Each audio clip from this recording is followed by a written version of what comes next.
But hello, welcome to today's webinar, where we're focusing on how to utilize service and resource sharing for effective public health staffing models. We are able to host this event through Public Health Infrastructure Grant funding and support, or PHIG if you're familiar with that acronym. On the next slide, you'll see that before we dive into our topic today, I wanted to share just a few general logistic reminders with all of you. So participants are automatically muted upon entry. So please use the chat to enter any questions or to connect with other participants. We will have time allocated at the end of our presentations to respond to questions that we receive. And that time you can come off camera and off mute if you would like to participate that way. This session is being recorded, and we will follow up with the recording link in a communication after the webinar, and it will also be posted on our website with some other materials. Then on the next slide, a note about closed captioning. It is available within Zoom should you wish to turn that setting on. To enable closed captions, you can click on the CC button in the meeting toolbar as shown here on the screen. Please note that this may vary slightly based on the version of Zoom you have. So just let us know if you have any issues locating it. And you can hide the captions at any time again by clicking that CC button. So welcome again. My name is Travis Parker Lee. I use he, him pronouns, and I am a senior specialist at the Public Health Accreditation Board.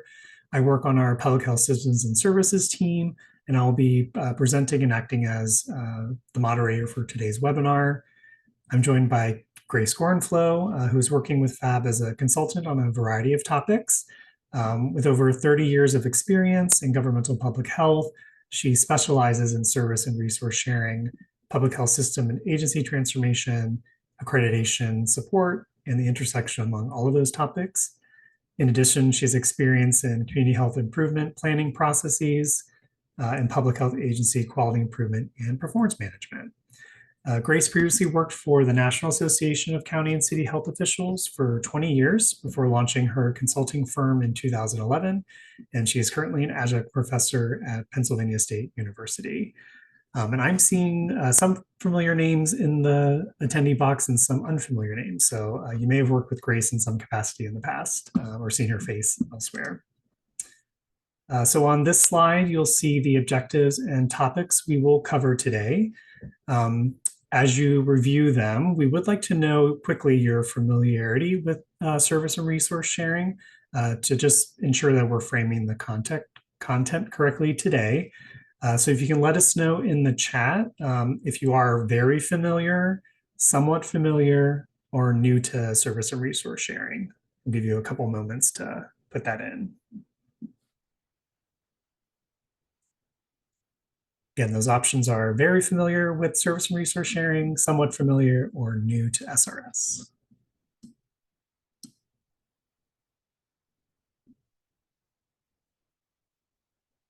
Wow, got new and somewhat familiars. That's good.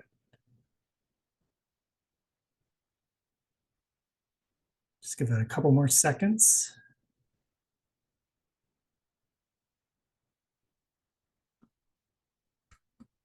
All right, well, thank you all for entering that in. This is helpful for us as we share the content today.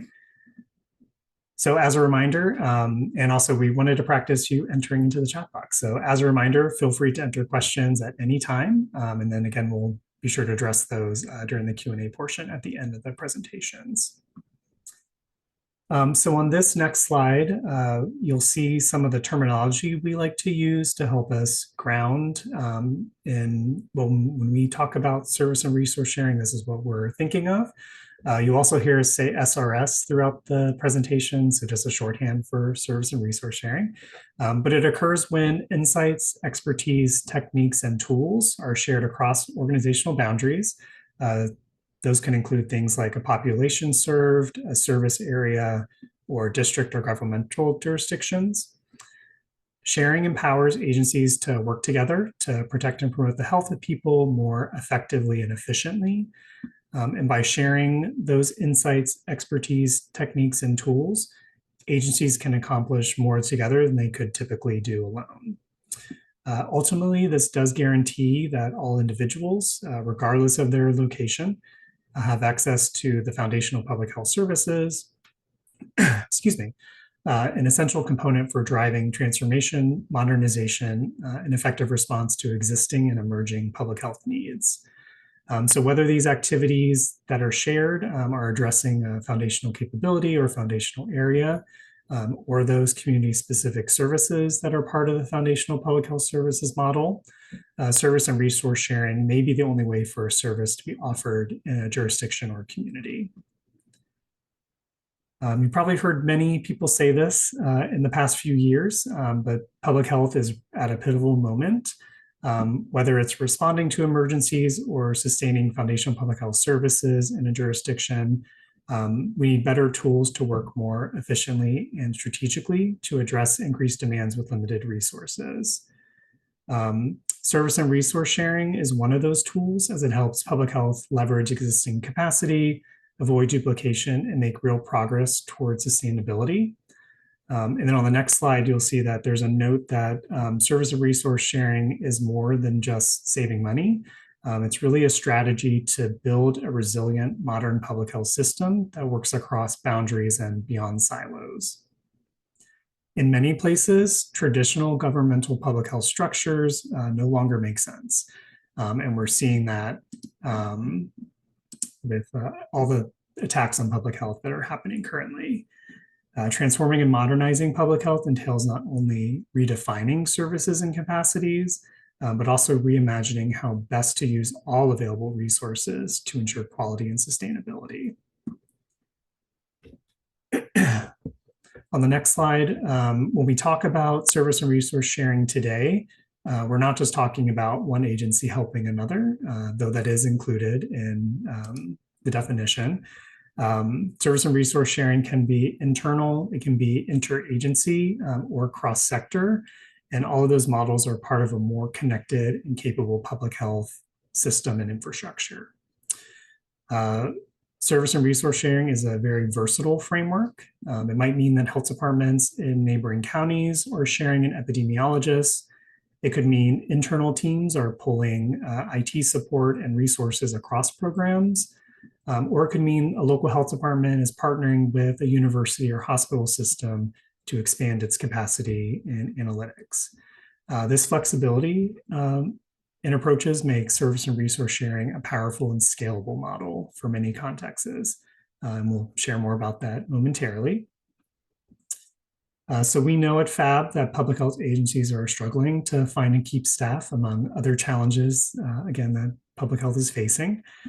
Funding is often short-term or too specific or categorical, which makes it hard to hire sustainably. But with strategic coordination and through grants like FIG, we can shift towards more shared roles, more flexible staffing models, and long-term planning to increase and sustain capacity where it's really needed. Sharing staff helps public health tap into the skills we need when we need them.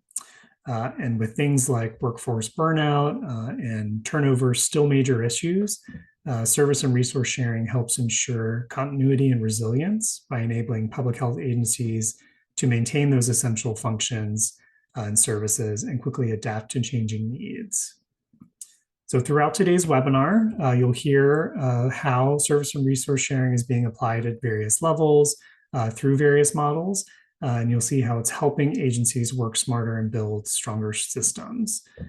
So as we move through the presentation, keep in mind that service and resource sharing should not be seen as a workaround, but rather as a strategy to support core infrastructure that enhances a modern public health system. So as previously mentioned, shared staffing is not just a single strategy. It is a spectrum of approaches that allow public health agencies to stretch resources, increase capacity, and ensure continuity. On the next slide, these models help overcome common barriers like funding constraints, limited local hiring power, and specialist shortages. And we'll walk through a few of the models today and would invite you all to share in the chat if there are any models or examples that are being implemented within your agencies or jurisdictions.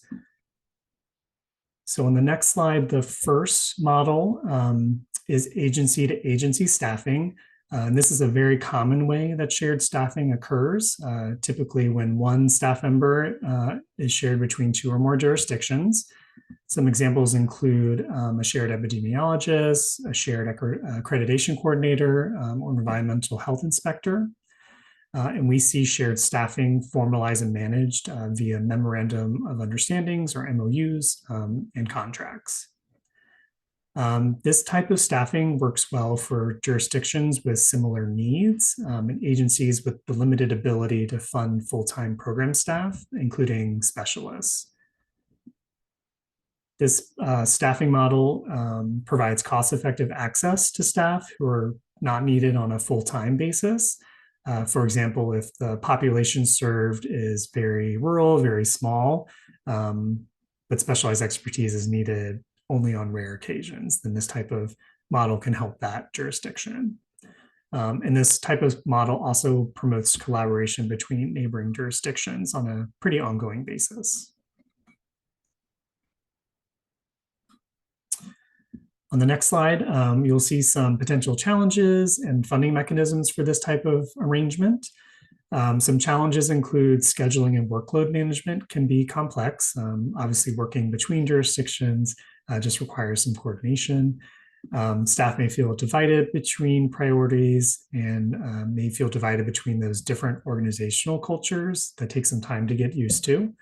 And then again, arranging for consistent supervision can be difficult when you're working across boundaries.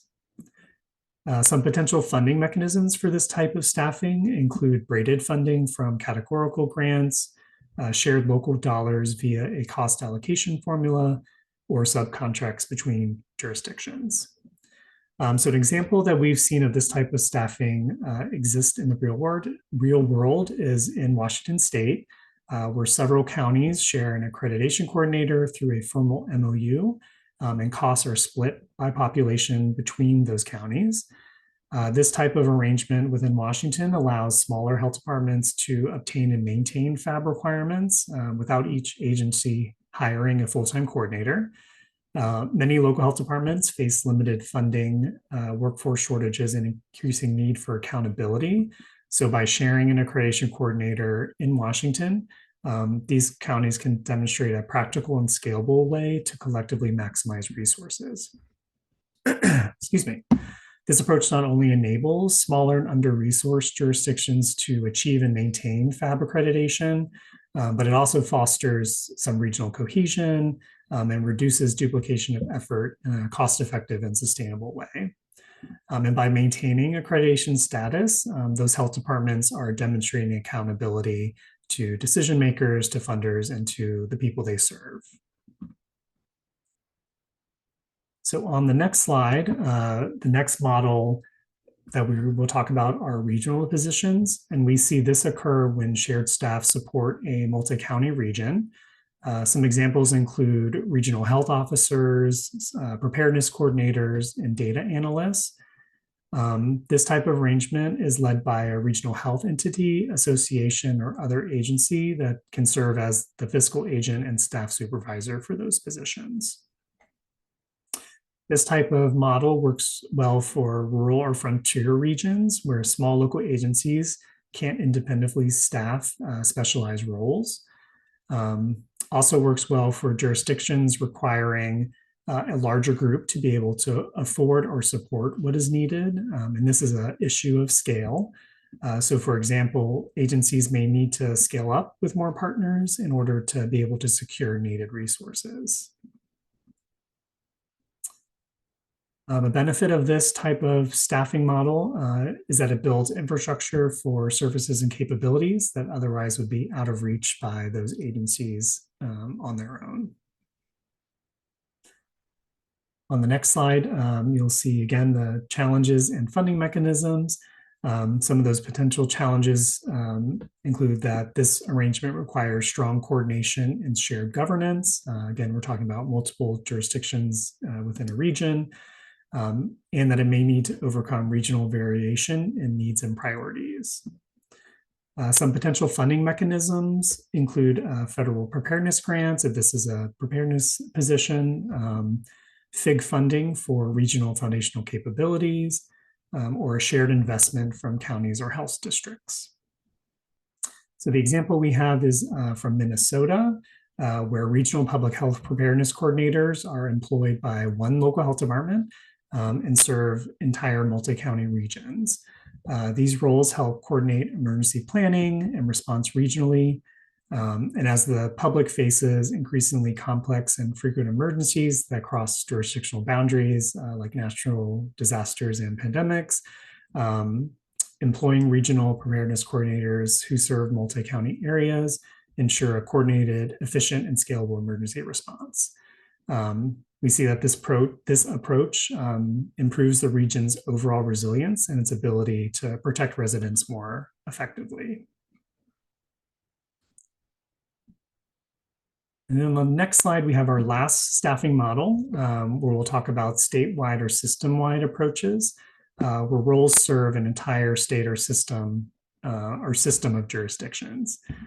Some examples include quality improvement advisors, transformation leads, or foundational capabilities coordinators. These roles are often housed in a state health department or similar state agency with a clear staffing and workload plan.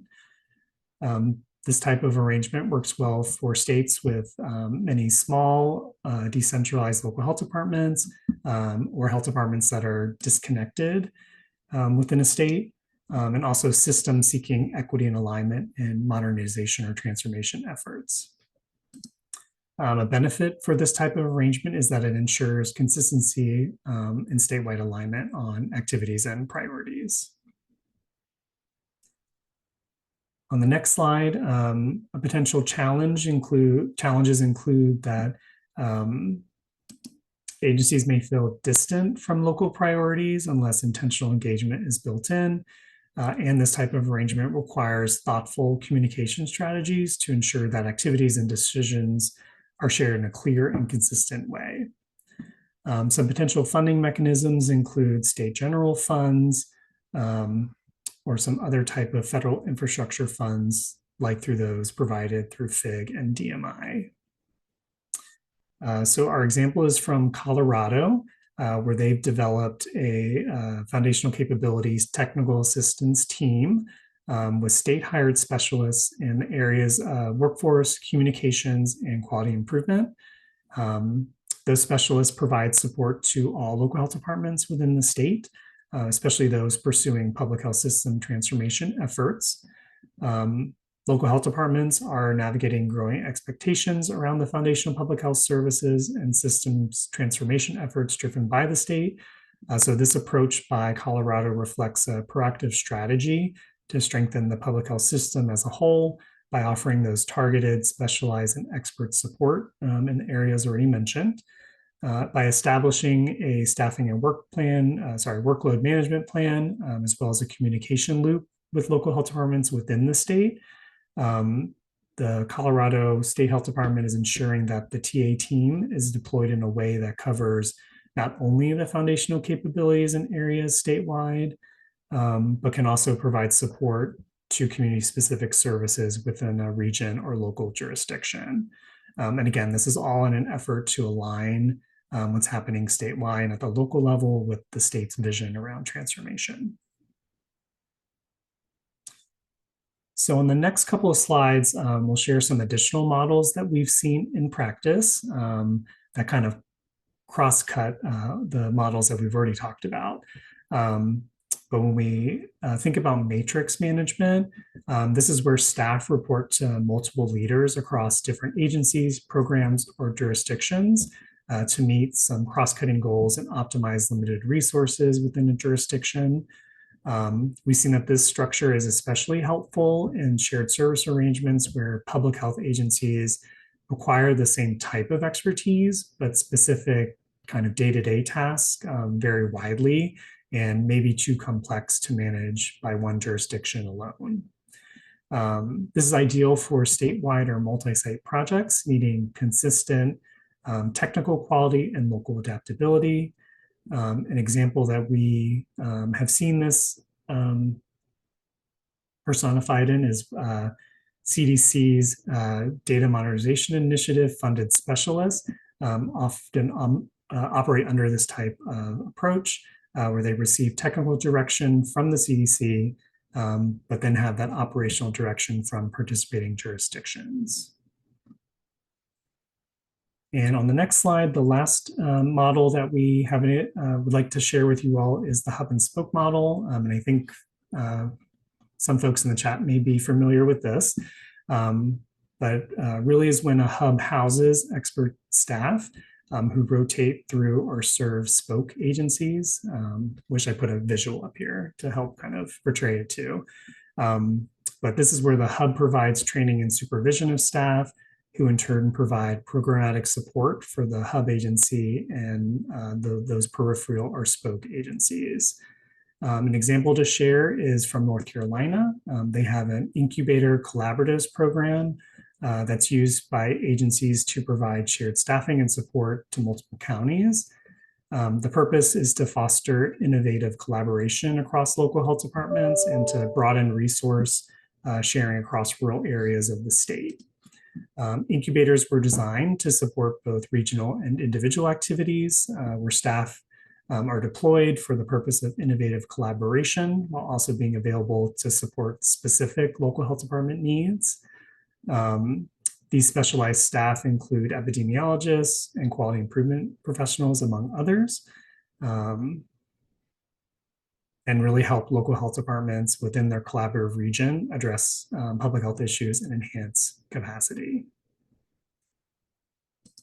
So one part of the staffing models that saving for grace to chat about in the next part of the presentation are some implementation strategies, along as with some other considerations that we have within a staffing checklist. So I'll turn things over to Grace to share more about those items. All right, great. Thank you, Travis. So what I am going to walk through is a checklist that was developed several years ago. And there are a couple of things that I want to mention about that before we go through. First of all, the link for the checklist is in the chat box, or it's going to be in the chat box in a moment. Another thing to mention is that this was developed based on the experience of a number of health departments who had shared staff. Now, that said, even though when we asked at the beginning of the call about level of familiarity with SRS, and most the respondents all said that they were either new or somewhat familiar. Because of where you sit, you could have your own examples and thoughts to share. And so if anything does come up in terms of considerations while implementing shared staff, please absolutely use the chat box or save your save your comment for Q&A that will follow my part of this presentation. We always learn a lot from the practice community and always appreciate hearing about your experiences. Something else to mention is that when this guide was initially written, we were focused on what Travis presented as the agency to agency sharing model. And over time, we've expanded to look also at the regional models that Travis discussed, as well as the system-wide models. And regardless of the type of model that you might be pursuing, the details in the checklist are broadly applicable. Now, there are really endless possibilities when it comes to how arrangements are designed. And with that in mind, I would encourage anybody who picks up the checklist and uses it to at least consider all of the details in there. You may adapt, and some of the details may not be applicable to your specific model, but it's important, I would say, based on our experience, to at least ask yourself the question, is this something that we need to do? And we're in the process of refreshing the checklist. So you will see one coming out in the near future that reflects the fact that this is applicable to several different types of approaches. So we are going to go through the checklist in a moment. We'll introduce a couple of additional resources as we go through.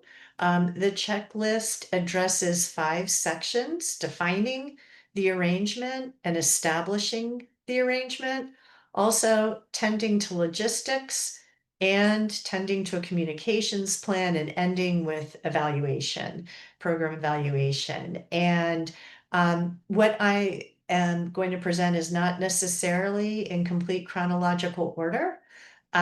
So please don't take it as such. So with that, let's go ahead and look at each of these sections.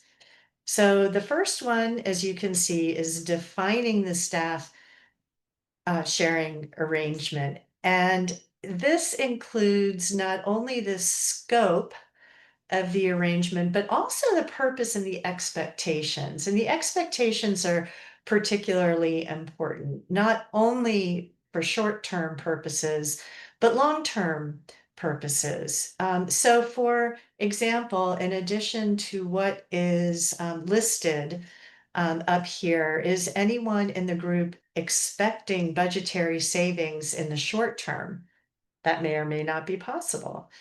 Um, does everyone understand how long it will take staff to travel? Because this is, by sharing, necessarily there is going to be travel time involved. And so what does that look like, which is important to understand in terms of what you're paying for and also the amount of time that shared staff will be on site. Now, if the work is done virtually, that won't be an issue.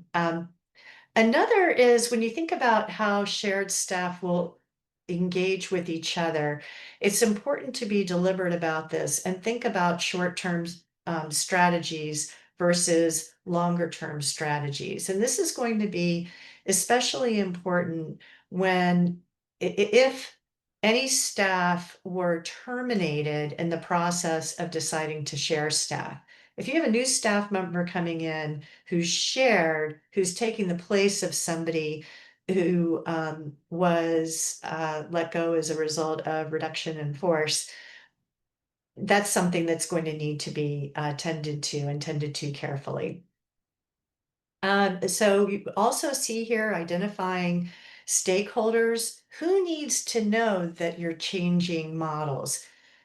This could include all the staff in your organization. It could include unions, governing bodies, so elected officials and or health boards, the state health agency. If you're doing this at the local level, it's really important to keep the state agency in the loop for the purposes of reporting, potentially, having a grant be configured a little bit differently, being able to share whatever kind of electronic system your state uses, making sure you have access as you need those kinds of things. And also, it's important to think about your community partners as well as your clients, and others as well, but really think carefully about this. And then the second piece of this then is to manage the perceptions, okay? And the perceptions you will know about either through very active listening as you communicate with folks about the impending change, um, and or you might hear about this if you reach out and specifically ask about it, that or you might anticipate also what you might anticipate. So for example, how are staff likely to react? I mean, staff may see sharing staff as a positive. For example, if that means that you are getting expertise that you didn't used to have, or you're adding a program that you didn't used to have. On the other hand, it could threaten people in terms of their own concerns about job security. How about the public? You know, the public may view this favorably, right? If they have access to additional services, or they may perceive this as a bad thing because of a reduction in service, more limited hours, for example, or having to go to a different site that's inconvenient in order to obtain a certain service. So it's important with respect to managing perceptions to have the communications plan, as I said, to be an active listener and also understand that when you're sharing staff, the jurisdictions that are being served could have some important entities. For example, are there uh, is there a population where English isn't the first language?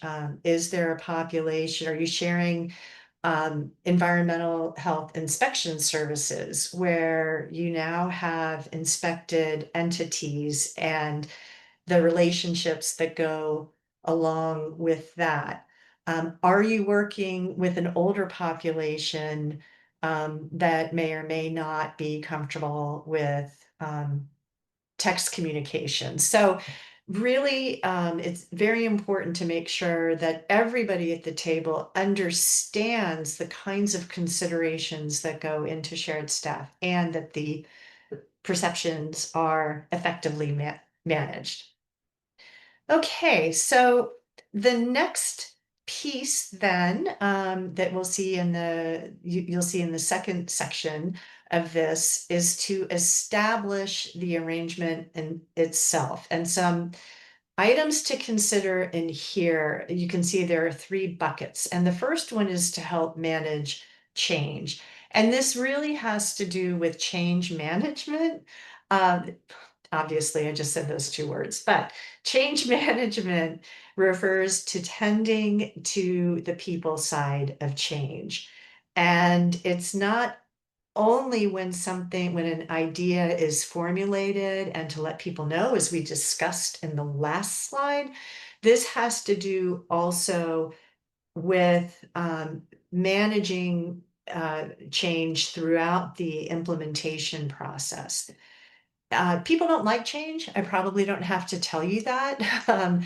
It can be very threatening regardless, even if the people involved feel it's a really good change. So it's important when you're managing change to understand and address opposition, and also to keep in mind the importance of conveying what's in it for me. That's going to change. That's going to be different depending on who it is that you're talking to. So important to be very cognizant about that.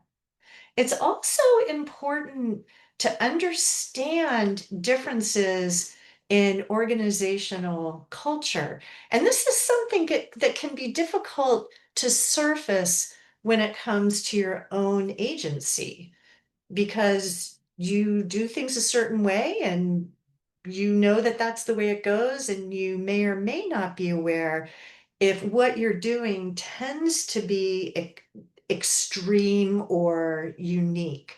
And so some examples of this include how decisions are made, right? Is it hierarchical, or does there tend to be more groupthink or a combination of the two? When we think about standard operating procedures, are they formal or informal? Of course, if you are PHAB accredited, you are likely to have many more formal SOPs that make it very clear, and it's also very easy to understand how things are the same or vary across jurisdictions. Other considerations are dress code.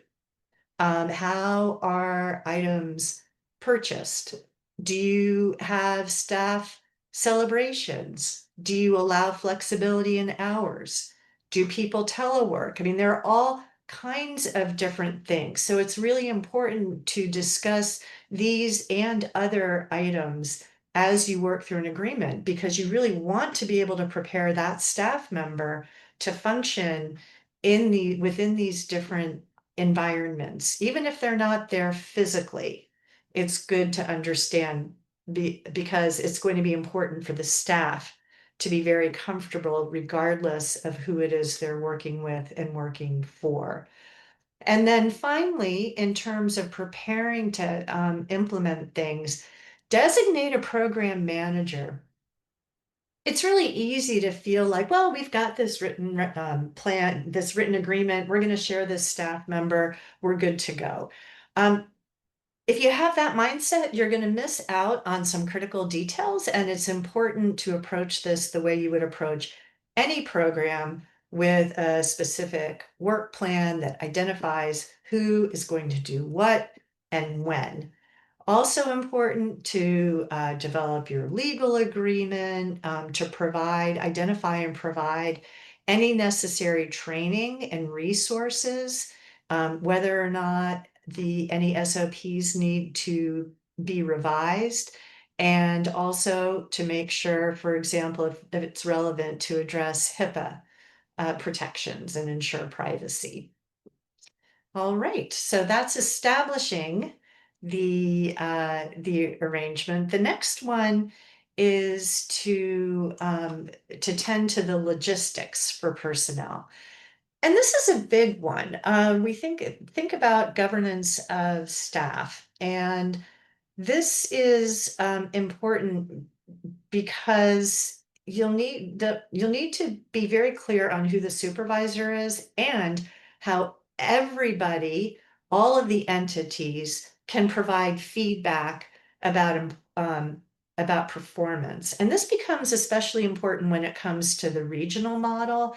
A regional model could be led by a regional entity, or it could be a lead health department. And so, here you need to understand, who, how exactly how that's going to work, as well as payment, of course. And then payment, of course, goes also into budget. So you need to have the budget in place, as well as specific processes. We have another resource to share in the chat box, which is about determining costs and also deciding how to allocate costs. This guide doesn't take the place of your finance person working on this, but it sure gives a lot of really good and important fodder for thinking through various costs, including the things that you see on the screen. Um, all right, so let's go to the next slide, please. And this has to do with communications and decision making. Okay, so how are decisions made? This is a good example of this being written in a way that might look like it's not relevant to regions and states, but the premise of keeping key stakeholders who do have decision-making authority in the loop is super important, and that relates to everybody. Is something that's especially important when it comes to regions is to say, who are the decision makers, right? Is it the health department that is serving as the fiscal agent and supervising an employee? Is it the regional entity, the head of any regional entity? Is it the governing board of a regional entity? Is it, if there's not a regional entity, but there is a lead health department, is it everybody who shares the staff? And really important to understand who makes decisions. And then in addition to that, who needs to be kept in the loop, and how will information flow? Okay, not only between health officials and elected officials, but from the regional lead, from the state, to everyone who is part of the partnership. And then also, whoever is taking the lead needs to make sure that there is accountability that is baked into everything, and decide, how will updates be provided? What information is going to be included? How frequently and who will receive them? It's not only the lead agency necessarily that is going to be holding itself accountable, right? All the partners also might need to hold themselves accountable in terms of how the staff is working out at their site. All right, and then finally we have the last piece, and that is evaluation. And it's really important in advance before this is launched to decide, what does success look like? How will you measure it? Will it be a matter of outputs? For example, how many clients are served? Outcomes, perhaps better client satisfaction. Maybe this helps you reach your agency's strategic goals. You can have measures of efficiency. For example, is the response time more quicker? Are you able to get data that you need more quickly? And then also another example is financial goals. Are you saving costs if that was the goal? Are you improving the amount of cost per unit of service that has been provided? In the chat box, we are including a resource on measuring impact. And this has an extensive list of measures in it. It's not something that is easy to read through unless you're having problems falling asleep. This would probably put you to sleep. However, it's a great reference. So if you are looking to establish measures, it's laid out in a way that I think is, once you get a sense of the resource, you can just look for specific program areas and identify measures. So the final piece on here is that these arrangements possibly can serve as a pilot test. So it's something else to keep in mind. If this works out well, you might decide that there are other things you would like to share. So other services or other staff you may like to share. And as you go into this, even if you want to start broadly sharing a lot, you might decide to start with just one program area in order to test things out and see how it works. Okay, I'm sure I went way over time. I'm sorry. But, I'll turn it back to Travis now for Q&A. Thanks, Grace. And nope, perfectly on time. So as Grace mentioned, and what's on the screen now, we're going to transition into the Q&A part of the webinar. You can ask your questions in the chat, or if you feel comfortable coming off mute and turning on your camera to ask a question, you can do that too. I'll see if any folks want to kick us off. You can also raise your hand if you want to be called on.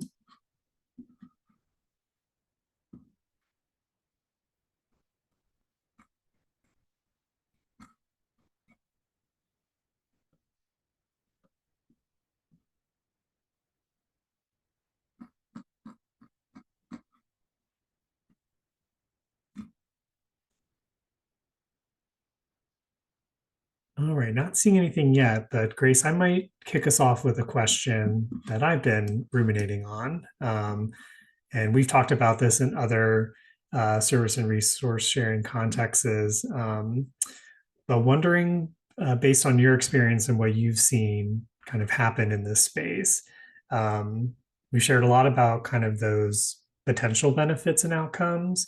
But wondering if you've seen any unexpected benefits or kind of any unintended consequences that have emerged from this type of sharing. I wish I had a cautionary tale in terms of what hasn't worked. Oh, I guess I do. I do have one. Okay. Um, I worked with two health departments, so it was agency to agency, and essentially no change management strategies were used. And the result was that staff in both health departments were extremely uneasy with the arrangement that was made. And they added programs one at a time. And in fact, what they were doing, they did it without eliminating jobs. That wasn't the point. The point was that this was in a rural area and the health departments essentially were competing with each other for positions that were hard to fill. And they said, let's just cut out the competition and let's decide that we will share. Um, and it ended up working really well, but the staff were very uneasy because they didn't understand the vision. And people were afraid for their jobs. They were afraid that their processes would be wiped out in favor of new ones. And, that was really difficult. One of the stories the one that leaps out in terms of we didn't expect this benefit, um, had to do with enhancing expertise. So in this example, um, when the shared service arrangement was put into place, what happened with their nursing programs was that one of the home visiting nurses was able to become a lactation consultant because of the way they distributed responsibilities. It used to be that all of the nurses were generalists and none of them were lactation consultants. But because of the efficiencies that were gained, they were able to do that. And that was a very happy surprise for everybody, and especially for the nurse who got trained accordingly. She was very excited because this is something she'd always wanted to do.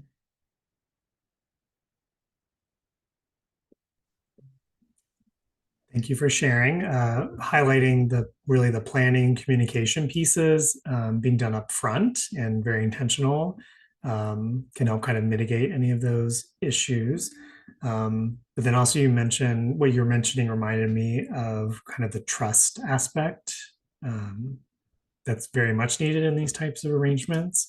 I'm going to go ahead and find our link for our success factors and trust resources to add to the chat. So while I do that, seeing if anyone else has a question or would like to come off mute to ask their question. Tina, thanks for your comment. You're most welcome. I appreciate that.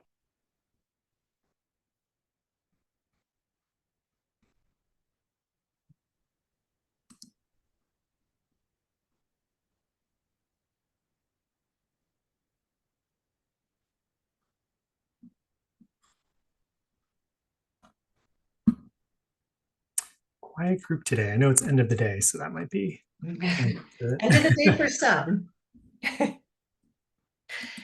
If you're on the West Coast, you may be eating dinner. Dinner. My goodness. I do know East from West. And Travis, while you're getting that resource, something else that I will add is really don't underestimate the amount of time it takes to plan in order for this to work. It can be easy to jump in. It can be easy to say, I don't need a checklist or what have you. But there are more devils in the details than one might think if you haven't engaged in this before. All right, great. Looks like we've got a couple of more resources in here, both the success factors and things to think about ahead of sharing any kind of resources, including staff, and then a collaborative trust scale. Oh, and Anne would know. Anne, thank you for your comment. Anne oversaw the establishment of a council of governments that was working on public health. Yeah, so thanks, Anne. I agree with your sentiment.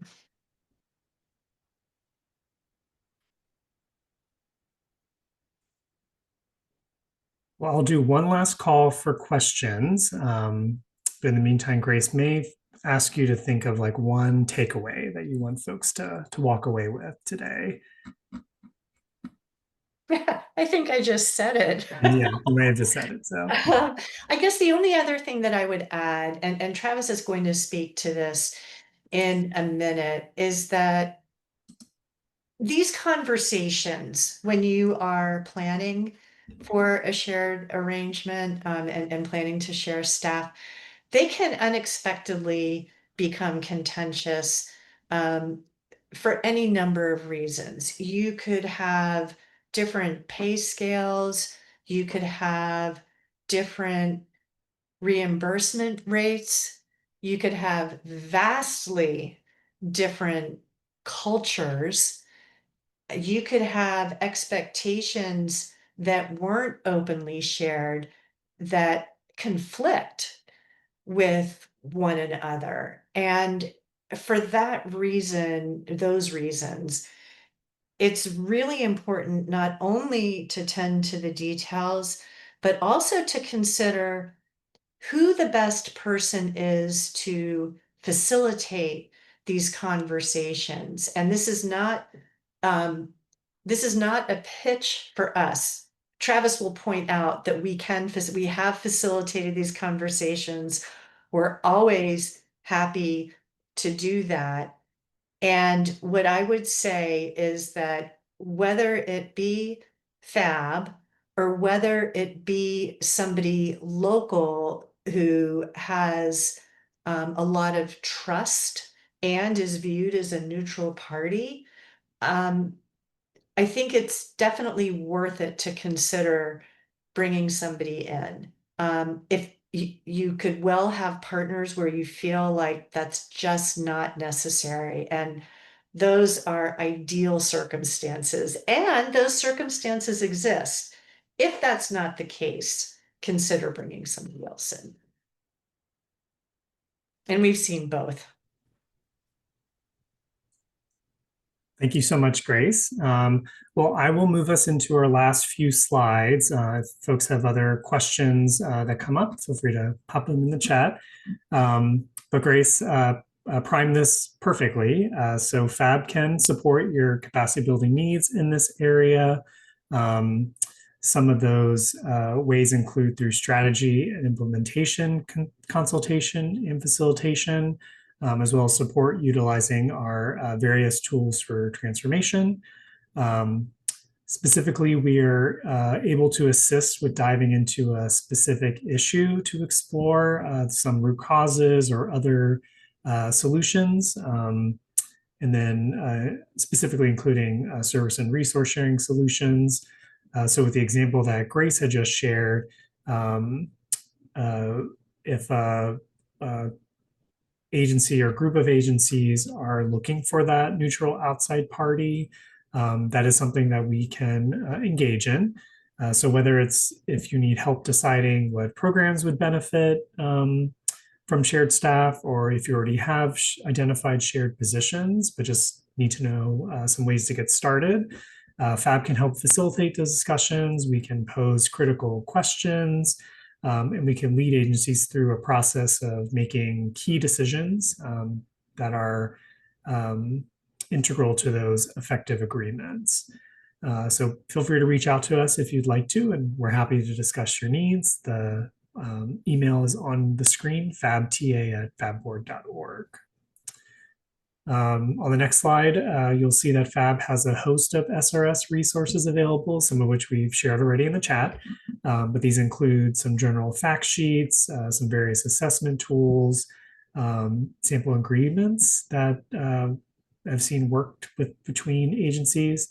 Then we also have several success stories on how public health entities have collaborated to enact sharing agreements that have improved health outcomes.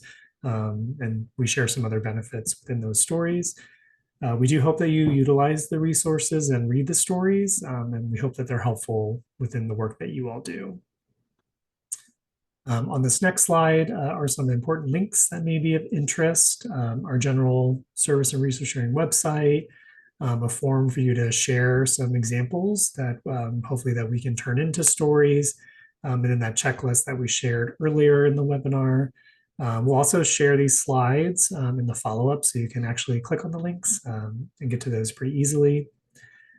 And then on the next slide, lastly, here's an upcoming webinar that may be of interest. It's all about our soon-to-be released blueprint for public health systems transformation.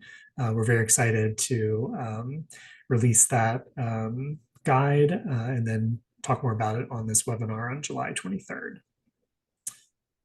So with that, we want to thank you all for joining today's webinar. We hope that it was informative and supports the work that's applicable to your efforts. Please join me in thanking Grace for presenting and doing an amazing job today. You'll see on the screen various ways to connect with us through our website and through our various social media presences. And then lastly, we invite you to provide feedback using this evaluation link that I posted in the chat, or you can scan the QR code. The feedback provided about today's session will provide us with valuable insights to inform future programming. And if you aren't already signed up for e-newsletter, you can use the QR code on the right here to quickly be added to our distribution list and then be informed of future events that we're putting on. So with that, I want to thank you again for your participation, and you may all disconnect. Hope you all have a good rest of your day.